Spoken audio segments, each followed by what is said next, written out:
Bonjour à tous, je suis Jérémy Loche, apprenti en informatique industrielle à Polytechto. Bienvenue dans cette vidéo de présentation de mon projet de fin d'études. Il s'agit du Web-Based Time Converter. Le Web-Based Time Converter est un dispositif lumineux ludique qui illustre les compétences de l'informaticien industriel. Je me suis inspiré de Retour vers le futur et notamment des éléments phares de la machine à voyager dans le temps. Pour ça, j'ai créé des répliques des éléments présents dans l'habitacle de la célèbre DeLorean. L'idée du projet est simple. On doit contrôler des LED de la manière la plus difficile possible. Pour ça, j'ai conçu un système embarqué permettant de contrôler mais aussi visualiser l'état des éléments lumineux à l'aide d'un site web. Je vais commencer par vous parler du convecteur temporel. Le convecteur temporel est sophistiqué mais ne permet pas encore de voyager dans le temps. Il est conçu à partir de LED modernes et multicolores, permettant d'imiter fidèlement le vrai dispositif.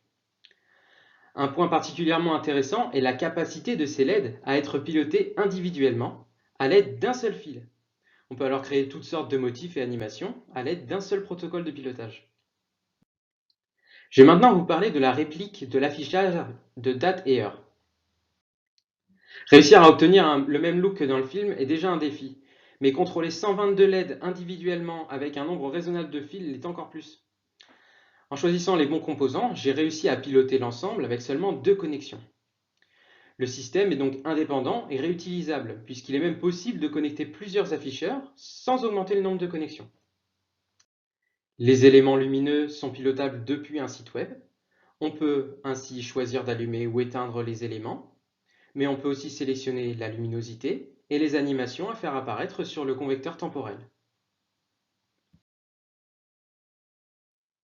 Une des grandes innovations de ce projet a été l'utilisation d'un FPGA. En effet, au lieu de créer une carte électronique sur mesure pour piloter les LED, j'ai choisi d'utiliser un FPGA couplé à un langage de description matérielle.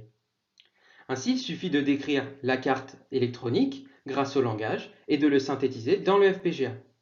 On obtient alors une solution purement matérielle, performante et évolutive, comparée à une carte électronique fabriquée sur mesure. Le FPGA utilisé est en réalité un peu plus complexe, car il comporte un processeur standard permettant de réaliser des tâches logicielles. Il a fallu concevoir le système avec d'une part un site web et d'autre part le matériel de pilotage des LED. Le processeur gère donc le site web et les calculs des animations, tandis que le FPGA gère l'électronique de pilotage. Le plus délicat a été de connecter le logiciel et le matériel, mais c'est là toute l'expertise de l'informaticien industriel.